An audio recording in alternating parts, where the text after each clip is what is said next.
With us today also the Foreign Minister of the Republic of Armenia, Ararat Mirzoyan. Honorable Minister, here you are. We hadn't met before. Welcome to the stage. I believe you also have an equally important speech for us. Thank you.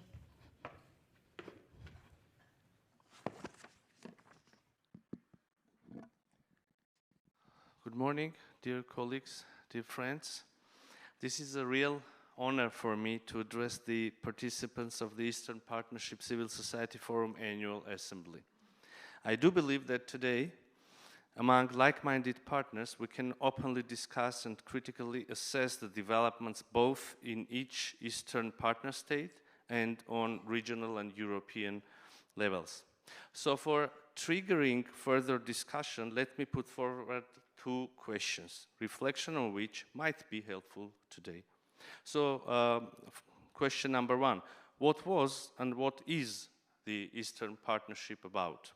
And question number two, what is the role of civil societies in changing the world and the Eastern Partnership in particular? Back in 2009, when Eastern Partnership was being launched, it was aimed to strengthen the ties of the partners with the European Union and EU member states based on common values, deepen economic and political cooperation, and support reform agenda. If we try to summarize it in one sentence, Eastern Partnership was launched being about democracy, and today it remains about democracy. I can proudly state that my country remains committed to democracy and democratic values. During the recent years, despite all the challenges that we have been facing, the COVID-19 pandemic, war of 2020, military attacks and aggressions against the sovereign territory of Armenia, influx of more than 100,000 refugees from Nagorno-Karabakh as a result of ethnic cleansing, the democratization process and implementation of ambitious reform agenda didn't stop in Armenia for a single moment. The government of Armenia continues to remain committed to the endeavors of the 2018 democratic, nonviolent, velvet revolution. And it is really difficult. It is difficult to sustain democracy if there is no conducive environment around.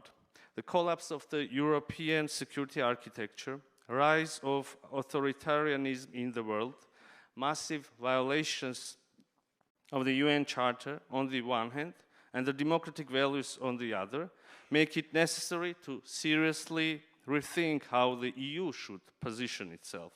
And this requires the European Union not only strengthening its links with Eastern partners, but also EU encouraging the cooperation among Eastern partners. In this context, I want to commend the European Commission's decision to recommend the European Council to open accession talks with Moldova and Ukraine and to grant candidate status to Georgia. This decision is welcomed not only by the government of Armenia, but also people of Armenia, who also have European aspirations. During the last several years, we have had an impressive record of joint work to bring Armenia and the European Union closer. We are cooperating on implementation of the reform agenda, on realization of flagship initiatives of 2.6 billion euros, and in many other fields. Recently, we launched the high-level EU-Armenia political and security dialogue, the second round of which is taking place today in Brussels. I should also commend the decision of the European Union to deploy a monitoring mission along the state border between Armenia and Azerbaijan. Moreover, the European Union is an important partner of Armenia's peace agenda in assisting our efforts in bringing peace and stability in the South Caucasus. The government of Armenia has political will to normalize relations with another Eastern partner, Azerbaijan, and we are ready to move forward to that end on the basis of the principles adopted in Granada by Prime Minister Nicole Pashinyan of Armenia, President Michel of the European Council, President Macron of France, and Chancellor Scholz of Germany. Furthermore, as we believe that peace and stability in the Eastern neighborhood much depends on economic cooperation of the partners, Armenia has recently introduced the project of the crossroads of peace as a token of our commitments to the establishment of peace and cooperation in the region and beyond. Armenia is also interested in joining the Black Sea electricity cable project, and we hope that the European Union will support its aspiration using its toolbox. Ladies and gentlemen, coming to my second question on the role of civil societies. I should confess that no government in the world is able to implement a development agenda, nor to combat the challenges alone, without you. The times that we are living through are not easy at all.